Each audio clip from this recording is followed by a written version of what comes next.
Force. Et vous allez nous parler ce matin d'un secteur important de la production et on n'en parle pas assez, ce sont les caves coopératives. Oui, parce qu'elles n'ont pas toujours eu très bonne réputation. Il faut dire, la cave coop, c'était un peu le distributeur de piquettes. Mais depuis une dizaine, une quinzaine d'années, il faut le dire, la cave coopérative a fait sa révolution. Vraiment. D'ailleurs, s'ils ne l'avaient pas faite, ils auraient disparu et on n'en parlerait pas. Mais je voudrais dire que partout en France aujourd'hui, il y a des regroupements de producteurs, parce que c'est ça en fait une cave coopérative, qui sont sur des dynamiques de qualité, de défense de leur territoire, de création de cuvées originales qu'il faut vraiment saluer. Je vous en ai apporté quelques exemples aujourd'hui. Il faut savoir qu'il y a à peu près 580 caves coopératives aujourd'hui en France, dans toutes les régions. Et il y a des gens qui vraiment méritent qu'on s'intéresse à eux.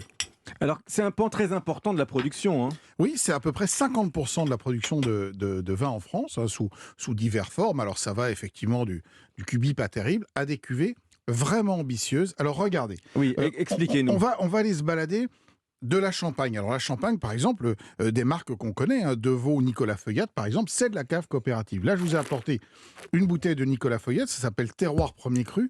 Franchement, c'est une marque qui a en quelques années, fait sa révolution. Alors évidemment qu'il y a beaucoup de volume, c'est important. Ce sont des prix qui restent accessibles et c'est aujourd'hui un champagne. C'est combien accessible? Alors, les champagnes chez Nicolas Feuillet doivent démarrer, je pense, autour d'une vingtaine d'euros. Après, vous avez des cuvées qui montent un peu plus cher. Mais ça reste évidemment moins cher que les très grandes maisons. À Chablis, la Chablisienne aujourd'hui propose une version ou une lecture des terroirs de Chablis hyper intéressante sur toute une série de cuvées. Là, je vous en ai apporté une aussi. Ça s'appelle Sereine.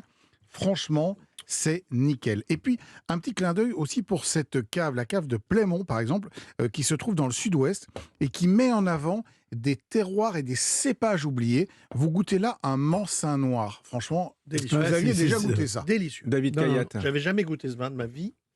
Et je trouve ça sublime. Et ça coûte cher, ça? Un peu moins de 10 euros, 9,50 €. Ah bah voilà. Pour un vin qui a une personnalité unique, c'est pas standardisé, c'est pas l'image qu'on aurait pu se faire de ces caves coopératives, gros producteurs de piquettes. Ben, franchement, tournez-vous vers ces caves coop. Il y en a quelques autres, hein, on les mettra sur le Exactement. site. On va vous mettre les références sur europe1.fr.